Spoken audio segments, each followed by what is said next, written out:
Months ago, I texted Rabbi and said, you know, after I had done my presentation on art, you really need to do something on AI. He said, great, when can you do it? I'm like, no. So the first learning today is do not suggest something or you're going to be standing here. And there you go. So the reason that I felt so strongly that we should talk about this today, one is trying to keep ourselves as safe as we possibly can. Secondly, I really would hope that we can communicate with our grandchildren, our great-grandchildren, our kids, because a lot of these words and things they're talking about like it's nothing, and we want to be able to be with them and communicating with them. In addition to watching the news, reading social media, we have to know what's going on. You don't need to be a programmer. I'm not a programmer, but we want to have the gist of what's going on. And that's my purpose for today. Let me just get going here. Well, this is going to look like we planned it, but it's very good to have a long history of questioning in the Jewish religion, because you couldn't come from a stronger path than when it comes to AI. So the first thing that people always think is, I just feel so stupid. I don't know what the words are. I don't understand.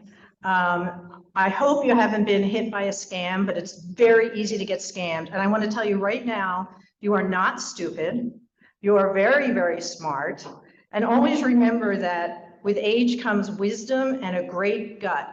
And you always have that. If your gut is telling you this doesn't seem right, it's not right. So always know that we're very lucky because our guts are extremely strong. And also, I know the instinct might be that you want to ignore it. I get it. And I mean, I guess you could, but it's going to be tough. It's going to be really, really tough. And the rate of change that's happening, like literally when I step down those steps, whatever I told you here today, some of it's going to be obsolete and some of it's brand new. So it's just changing so fast. So I want to teach you some of the basics. First of all, you should know that we are a prime target as seniors. And here's why. We grew up in an age where certain preconceived notions, we were taught certain things. For example, authoritarian figures, authoritarian stationery, like the IRS stationery, they might come from the Social Security Administration. We see someone in uniform and it means something, because we immediately, most of us think we have to abide. We have to do what they say because they have authority. It could be a teacher. It could be, we don't even realize consciously that we were taught that. So if someone's faking that they're a police officer or that, who knows, anything with authority, or you see a piece of stationery that says you owe us $5,000 from the IRS and you just think, oh my God, I'm going to go to jail. That's how we were raised, most of us. So the scammers out there know that, and we will not be their victim.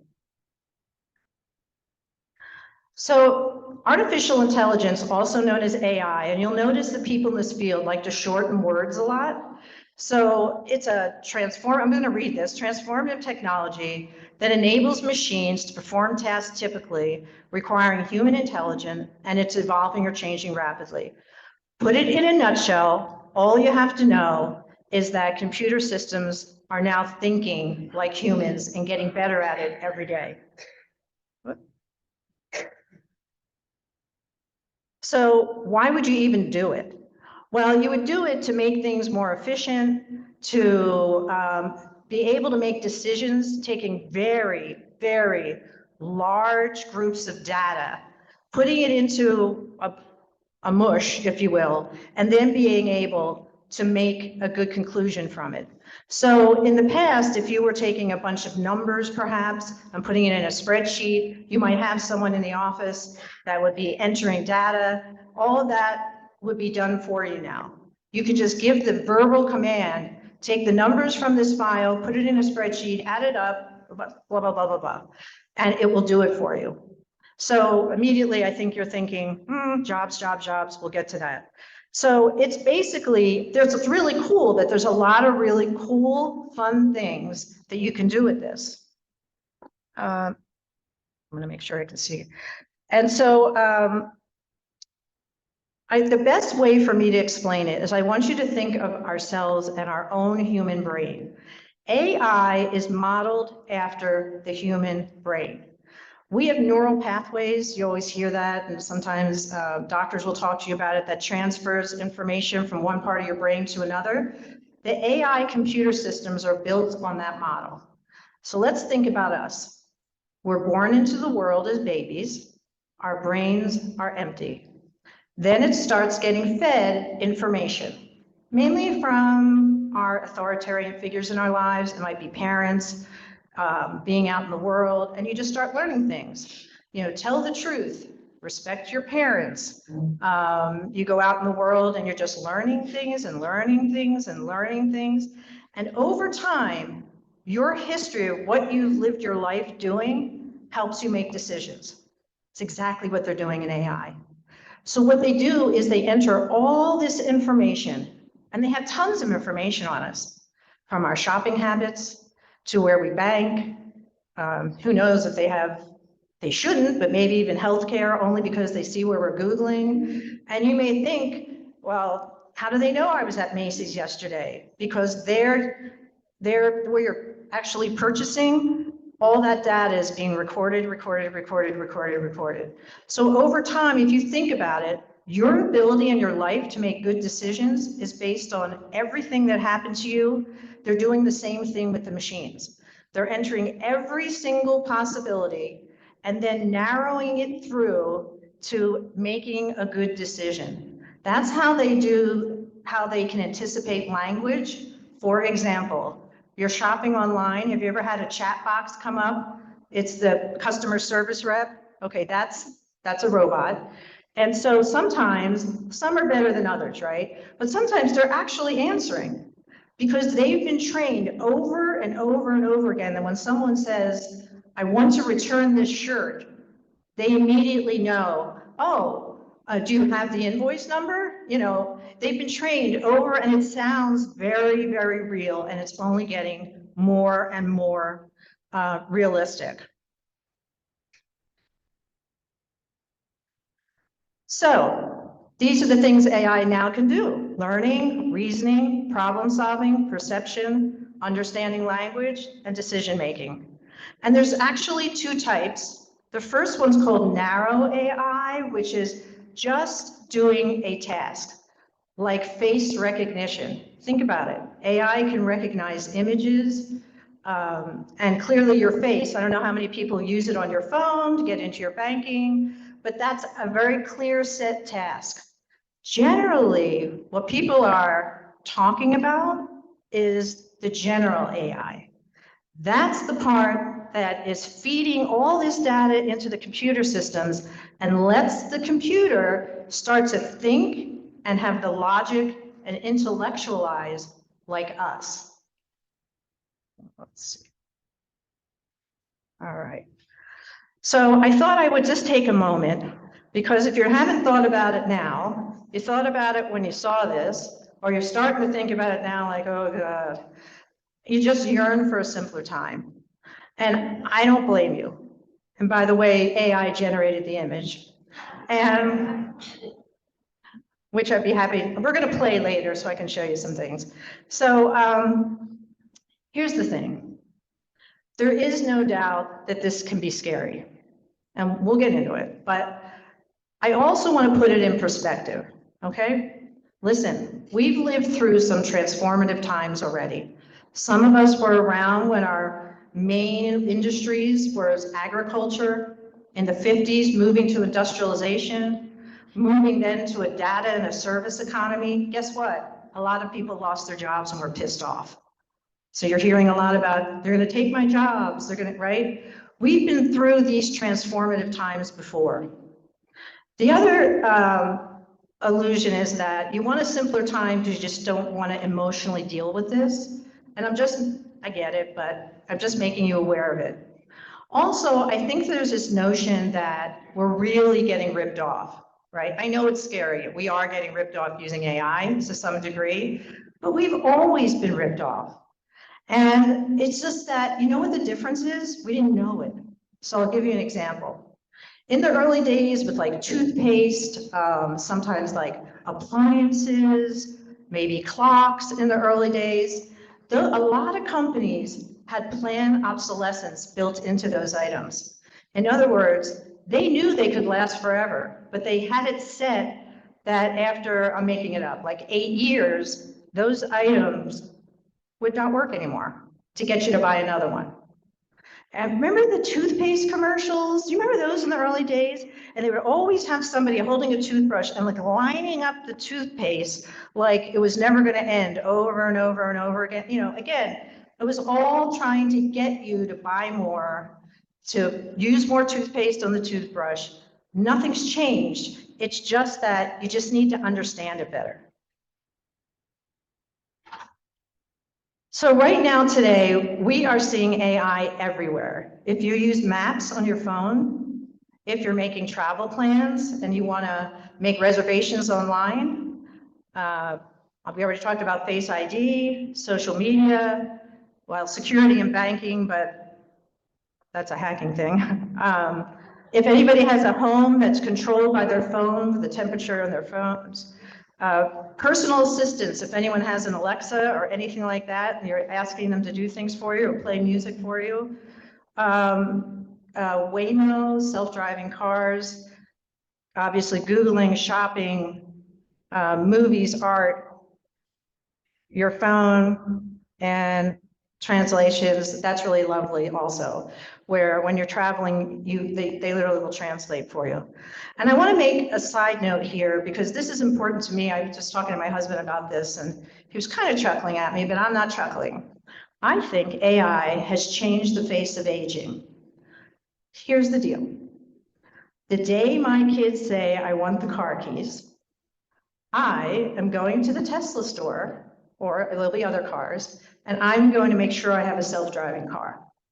In the past, we had like no negotiating. You pull the keys, we're done. We also have an app for Uber or Lyft or Waymo, all right? So you might say, oh, the money, well, if you owned a car, it's way cheaper when you're taking all these ride services. So we are no longer trapped because of AI. I love that because that's my, great fear. And there's other things that, let's say, hey, we'll come down with something. Let's say you come down with a health ailment and it makes it difficult for you to write. I'm going to show you on the screen. Not a problem. Difficult to read, you put it right on your pad and you can increase the font to anything you want or listen audio. And in the future, you'll be doing everything verbally. You'll just say to your computer, hey, I want to read Barbra Streisand's audiobook. Boom, it'll come up, you'll hit the pay, and that's it. I wanted to go through some common words that I think you're hearing and try to talk you through it. The algorithm. I know I hear this a lot. It's like, oh, it's not you, it's the algorithm. Oh, sorry, I didn't post that, it's the algorithm. You know what the algorithm is? It's why my Amazon page looks different than yours. Okay, so I was going to put my page up there, but I've been looking for some inappropriate gifts for our family's white elephant and forgot. So now you go to mine and it has like fake toilets and, but whatever you've been doing, not only on Amazon, but they're watching where you've been, notice that your page, none of them will look alike because it's catering to you. And guess what? Nothing has changed. They just want you to buy more, right? So let me show you how. The most simplistic, and it's the chart I can't read, but here's what it is. Remember basic flow charts where you just go, okay, I want to wash my hands, go to the water, get soap and water, and then you ask the questions. Are your hands clean? If it's yes, you can leave. If it's no, go back to get water, get soap, and all the decisions, it says simply, that's an algorithm. The only difference is they're just loading it up with tons of information, but they know that if you're 65 and you've been watching Project Runway, you've been watching the Real Housewives of whatever, and that you most likely, you're gonna be open to this product. Or that's why even on our TVs, if I see another Medicare commercial, I'm gonna jump through a roof. All right, already with the Medicare Advantage. Whoops, meant to go the other way. All right, I did this in app because I'm worried that some people might be afraid to say, what's an app? I am. Because it's just used so casually. Again, a shortened word. An app is an application. It's just a software program. It's designed to perform a certain function for you, mainly for you. It's all those icons, those little pictures on your phone, and you'll see a bunch more up here. I mean, we could just load them up forever. And that is an app. So every day, people are probably designing thousands and thousands of new apps that will do all kinds of things for you. Not only can you do your banking online, call a Waymo online, order your food online, there's another thing. So there's another thing. We get to the point in our lives where we can't cook anymore. We don't want to cook anymore. Hello, Maestro's Steakhouse. Like, it's pretty awesome. A bot. Another short word, short for robot. But it actually isn't necessarily a robot. There are robots, but not like that. These are probably computers that are all day long, just programmed to call you, perhaps. You've gotten those where you pick up the phone, and there's sort of like a little bit of a sound. You go, hello, and there's like a little bit of clicking sound. First of all, you shouldn't be picking those calls up, but anything that's spam you should not be picking up. But a couple things could be happening. First of all, it's just a bot picking up, trying to, whatever they're trying to sell or tell you to do, but they also could be recording your voice. So be careful. And also dating and or Facebook, any place that you're meeting people, it's a lot of times there's bots. I don't know if anyone's been on their Facebook page and then you'll get a friend request. It always looks like this. Like for me, I'll do my version. Pretty good looking guys. And they're, yeah, like they're looking for me. And their names are always like kind of generic, like Jonathan Robinson or something like that. We have no friends in common, right? But if you're not savvy, you might think, oh, all right. Same thing on the dating apps. Fake picture, fake voice, fake everything. But you listen, it's emotional. Everybody wants to have a friend. Everybody wants someone to be interested in them. So again, but these are bots. Bots show up when you're on social media. I don't know if anyone does Instagram or anything like that, and you look and see how many likes do I have, right? How many likes? There are companies that hire companies that do bots that are all day long, like, and guess what? Sometimes you get paid by these companies for your amount of likes or how many engagements. A lot of time the bots actually own fake accounts on Instagram, Facebook, they're fake, but they do it in volume. So, okay, I'll say the scary part. So the next question is, how do you know, right? You're gonna get better with it over time, but you just have to be careful. That goes for political movements, social movements, Facebook pages, and they always look really official. They'll have names like,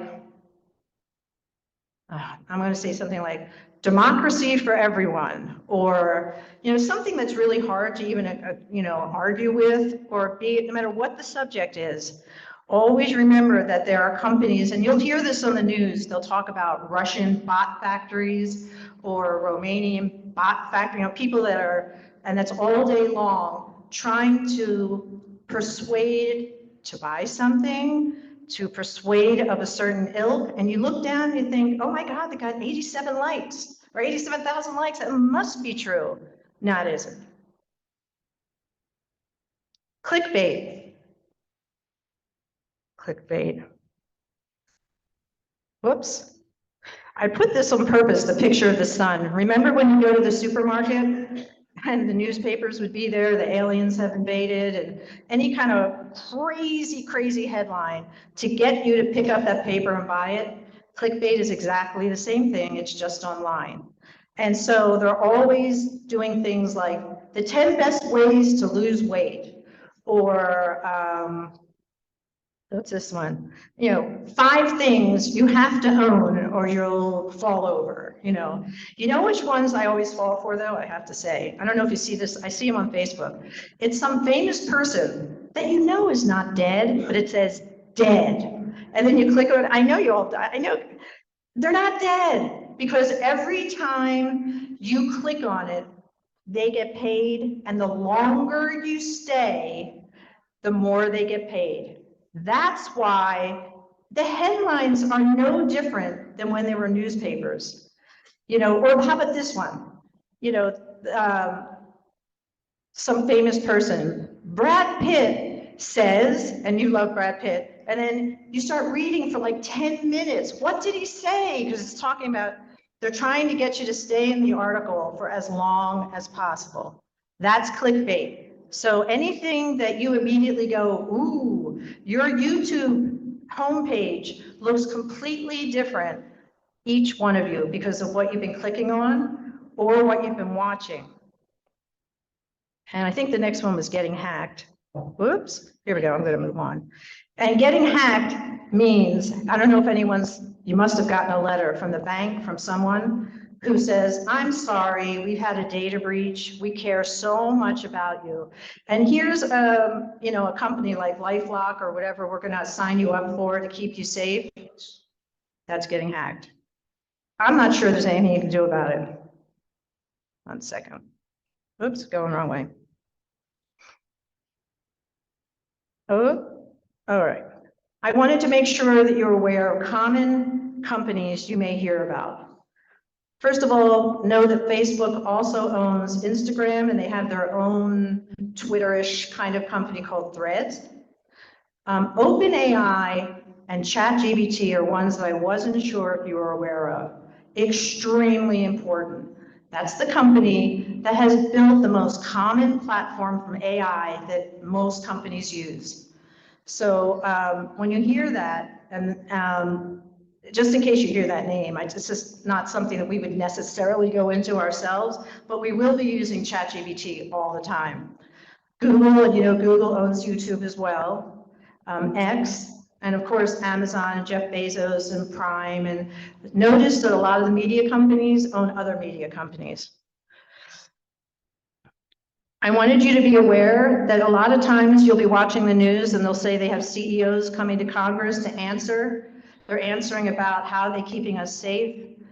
Congress is often having these hearings, so I just wanted you to know the names of, Elon Musk of X, Jeff Bezos, CEO of Amazon, Tim Cook, CEO of Apple, Mark Zuckerberg, he's Facebook and Instagram, Sundar Pichai, Google and YouTube, and Sam Altman of OpenAI and ChatGPT. Scary part is a lot of times when you see these executives, they look like they're 12 years old, and you're like, oh my God. Oh, that's the wrong way. So just so you know the names. All right, let's talk about scams and the downside, right? The kidnapped grandchild, the kidnapped grandchild, whoever it is probably one of the scariest and I think common scams, and it's right up our alley. That's when you get a call from someone saying that your grandchild or whoever is stuck in Mexico, they went down there, they don't want their parents to know, and you need to send them $5,000 to get them free. That's it in a nutshell. Different versions, you get it. It did not happen. Just so you know, anyone's voice can be mimicked. We're going to do it in a minute in front of you so you can see. So it's not real. The bank calling you and you owe some, or really any company calling you owe money because of some story, no. Anytime you're talking to a stranger, which you shouldn't be doing, and you shouldn't be picking up any call that you don't know who it is, do not pick it up. You know what? There could be an exception, like if the doctor's office says they're going to call you back, But I prefer, if you know how to do it, to put their number in your phone so you know it's them. But actually, if you have to let it go to voicemail again, then go ahead. You don't know who it is, don't pick it up. And anyone who tells you that you need to pay your debts with gift cards, it's so common. And I want to tell you, like, the most sophisticated people have fallen for that. You know Andy Cohen, who runs Bravo? He lost $100,000 because these people are professionals. He was running down the street getting gift cards and they got into his bank account. You never give people your social. You never give people your bank account or access to it. You never, some companies, I don't do this that much anymore, but I want to take control of your computer screen. No. Yeah. The IRS, the Social Security, Medicare, they're not calling you. Even though when you pick up your phone, it's going to say IRS, it's fake. It's fake. The Visa and credit card companies are not threatening you. Anytime, a good rule of thumb, this is when your wisdom is going to kick in, you feel scared or threatened, 99% of the time, it's fake. Okay? Do not ever click on a link. Unless, just don't click on links. Oh, click here and your free card to Walmart, whatever. No. No, I have some of the, okay, you get the gist. So now you might be asking, well, what about ethics and all this, right? So that's why Congress is having hearings every once in a while. And they have formed an organization and they're working on now labeling images. Google just started doing this. I think I saw it on Facebook too, that if an image has been generated or a written word generated by AI, they label it now. It'll pop up. But that's one of the things, so that'll help.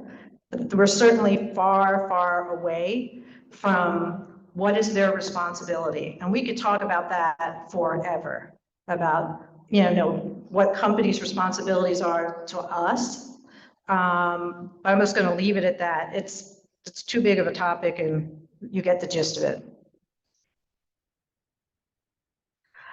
The most important thing I hope all of you have, and if you don't do it today, is have a trusted friend or family member that's your IT person. So that's the person you're going to call. My mother is not allowed to touch anything. She calls us. Hey, this looks really real. These people are out creating real things. That's all they do all day. Do not expect you to know it, but you get your trusted friend and you call immediately. Don't stay on the phone with anyone. Don't stay online with anyone. Get that trusted person. And please, one of the ways that they scam us the most is through shame. Feeling like, I don't know, I feel stupid, back to I feel stupid. You should not feel stupid, ever. Or shame that you don't understand that it's fake. Or shame that you didn't realize it was real. You've got to have other people around you helping you. Never click, got that. Don't answer the calls if they ask for, anyone that's asking for money, it's fake. That includes your new date, okay, from a dating app. No. And I already said that. Okay. Now we're going to have some fun. I think I'm going to go to the next page. Whoop. All right. Well, I think I'll go to the one before. So I want you just to get an idea of how you can fake people out with fake people. And fake people, like if you're playing a game, I don't know if anybody likes that, it's called an avatar. Remember the movie Avatar? Avatar just means another character, okay? So that's the word in the IT word for creating a fake person. Not only can you create a fake person, you can create easily a clone of yourself so that it looks like you're doing things, but it's not you. So I want you to listen to this YouTube. And the thing that's so interesting about this YouTube, the gentleman talking, he teaches AI for a living, and look at his response to some new apps that he found. He can't even believe it, so let alone us believe it. Hold on. This video right here was 100% AI generated. So let me show you just 30 seconds of it, and then I'll show you exactly how I made it. All right, so you've really been digging into all this generative AI stuff, and it is a lot, right? Because it's changing everything every time we turn around. It really is moving that fast. So we're doing a deep dive today on your stack of transcripts. Absolutely. And not just like the what, but like what does this actually mean for you listening? Right. So first things first, before we even get to ChatGPT or anything fun like that, Okay. we gotta tackle the acronyms. Of course. Because these transcripts, they're full of them, like LLMs. LLMs are large language models. Think of it this way. It's like the engine under the hood of most of this generative AI stuff you're seeing. So, like ChatGPT, that's one of the big ones I keep seeing everywhere. ChatGPT is a great example. It's built on this foundation of LLMs. It's how it's able to generate text that sounds so human-like. Like it's actually had a conversation, read a million books. It is pretty amazing. What it's doing is essentially predicting what word comes next, based on this massive amount of data it's been trained on, like a library the size of the universe. So double checking its work is probably a good idea. Wow, that's just kind of insane, because nothing you just saw was something that I put together. The script, AI wrote the script. The characters you saw, even me, that was a clone version of me. That wasn't me, my voice is clone, but I looked like all that was created using a couple of different AI tools. So let me show you how I put it together, because I was in the process of figuring out how to add a podcast or a mix of AI content. And I wanted to take a course that we just finished, an AI bootcamp course for beginners, and figure out a podcast version of it. And while I was trying to figure that out, Google has a product called Notebook LM, and they introduced a brand new update that takes any text and turns it into a realistic podcast like you just heard. And then I use another AI tool. Okay, I'm going to go into, let me see. Because of my eyesight, it's not great. Yeah, that one. Okay. So this is a new program that Google wrote called Notebook LM. And what it does is you can put in any written word. You can go, and in this case, I put in the website for Smile and Seniors. Okay. I have no idea what it sounds like, but you can enter imaging, anything. You just says upload, drop the file in, and it creates a podcast. I have not heard this. Okay, so today we're diving into something a little different. Different good. Yeah, definitely good. We're looking at Smile on Seniors of Arizona, SOS, as they like to call it. Okay, yeah. I know them, I've seen some of their stuff around. Yeah, and they're actually celebrating 15 years. Yeah. So they must be doing something, right? 15 years is pretty impressive. Right. So we've got some info from their website and also some stuff like a recent gala thing they did. Nice. And, you know, this is for anyone who, well, anyone interested in supporting seniors in their community, or just how an organization can really thrive for so long. Yeah, especially a hyper-local one like this. It's kind of fascinating how they stick around, you know, adapt over time, meet the needs of their community as they change. Exactly, it's not easy. Yeah. So one thing that jumped out at me right away, they call themselves the quote, preeminent organization for Jewish seniors in Phoenix. Like, wow, bold statement. Yeah, it is. And they were founded in 2009, so 15 years, like you said. Okay, you get the gist. That took me 1 minute. The only reason, by the way, we talked about this. The only reason I'm not doing it live is, you know, when you put up, it scrolls like it's calculating. And when you're in front of a group, like 5 seconds feels like 5 years while it's spinning. I literally uploaded the website while I was sitting down here while you're eating. It sounds just like a podcast, right? I want to show you something else just in case you're into this kind of thing. But right here, you could take that podcast and that website, create a study guide, a table of contents, a timeline, a briefing doc, frequently asked questions. To click on it, it'll do it in front of you. Let's see. I haven't done it. Okay. Think about how many people in the office, if you were teaching a class or working at work and say, give me the, you know, this is why you know, it's spinning. There you go. And there you go. That's just like a one pager that's summarizing everything about Smile on Seniors. Wow, wow, okay. How accurate is it?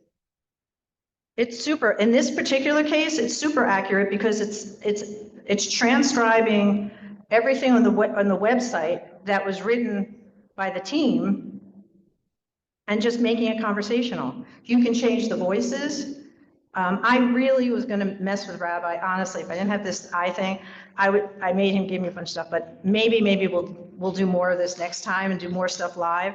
But I had a whole thing of like him talking about fashion and how he loves Oscar de la Renta, and like, because I was just putting things that, anyway, but I thought, oh, I don't know. But if we ever do this again, we'll do it live, if you have patience, maybe while we're eating or something, while things are spinning. But I can literally make any of you say anything and talk about anything. Let's talk about ChatGPT. I want to do it live. Okay. You just go into ChatGPT on your computer, chatgpt.com. Now, see where it says here, what can I help you with? All right, you just type in whatever you want. So let's say, I was trying to think of something. I don't know if anybody writes articles. Anybody do anything like that? Does anybody? Okay, what's the subject? I do, I have a public page and I write my own stuff. Oh, just like short stories or like about. I'll take a topic or I'll see Mm-hmm. a quote and I'll write about the quote. That's one thing. I don't know if anyone's ever thought about writing a memoir, and you always say you're going to do it, but you're not. You know what? Bingo. You could just add the key dates of your life and it will spit it out for you like a memoir. Now, remember, we always can change it. I didn't write this presentation. I knew what I wanted. Clearly each slide, but I put it into an app and it put it together. And of course I went back and fixed it the way I wanted it. So, and a lot of times if you put something in, it'll say, are you happy with it? And you say, no, try again. It'll keep trying. Writing an article, but maybe something for your children. I'm just making this up. I'm writing a beautiful Hanukkah poem for my grandson. Who has a grandson name? David, Josh? Josh. There we go. Let's just see. I don't know. Okay. All right. I have no idea.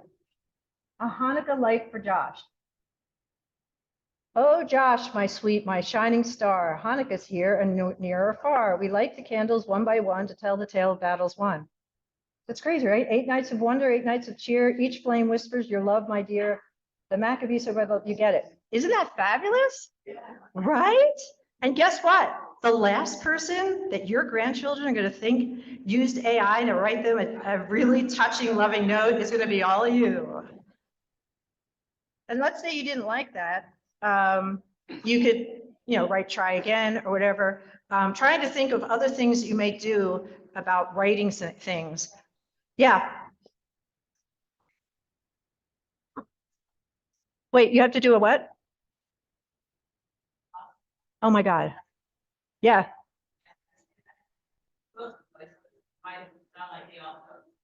Absolutely. And what it's great for, this is actually pretty good, but in general, when you're doing a talk, you know how like it's hard to get started? You know what I mean? It's hard to get started. It's a great way, it'll get you started. It'll give you enough to like, if you're somebody that likes to write. So that's ChatGPT. I want to show you the thing. All right. I am going to go back to, I'm going to go back here again. Hold on a second. Because what I want to show you, hold on. 100% AI generated. All right, we did. Okay. A brand new version of it too, that's much, much better. Okay. And then you can also clone yourself. So if I go to the address. 1 second. Okay, Anytime anything new comes up, okay. This is a program I'm going to show you called HeyGen, HeyGen. It's how you clone yourself, how you get other people, how you made that, he made that video where you said it wasn't him, and so forth. I just want you to see the gist of how they do it. I think when you see it, it helps. as well. So I'll go ahead and link that in the Let me description, get a this. free trial, so you can make sure it's a good fit for you. Okay, now this AI platform that creates AI avatars, you could choose from a library of avatars. They just released a brand new version of it too, that's much, much better. Is this And then you okay? can also clone yourself. So if I go to the avatar tab right here, Am I this is too called long? Agent, by the way, and I'll link this one below as well. And with a total free version of it, you get to actually access some of these for free, and you get. Okay, do you see all those images down there? It goes on and on and on and on. You pick the person that you want, any kind of person. There's tons of people. You click on it, and then it's the same thing as LLM, where you can upload a website. You can upload a script of something you wrote. They give you all kinds of options. All you do is upload, just click on the file. It'll spin again, and that person will be talking. And there's also a way to make it a conversation, same way. You get the gist. So hopefully, oh, and there's one more thing that I didn't show you today, but there's also ways to make beautiful art. Midjourney is a beautiful program for that. And also take your images of your grandchildren, whatever, and do fabulous things with them. So there's an artistic whole arm to this whole thing. So, and I think hopefully today was helpful in that you kind of got the gist, and it's enough to get you started, so at least you'd feel comfortable. Yeah. Presentation. Thanks. That's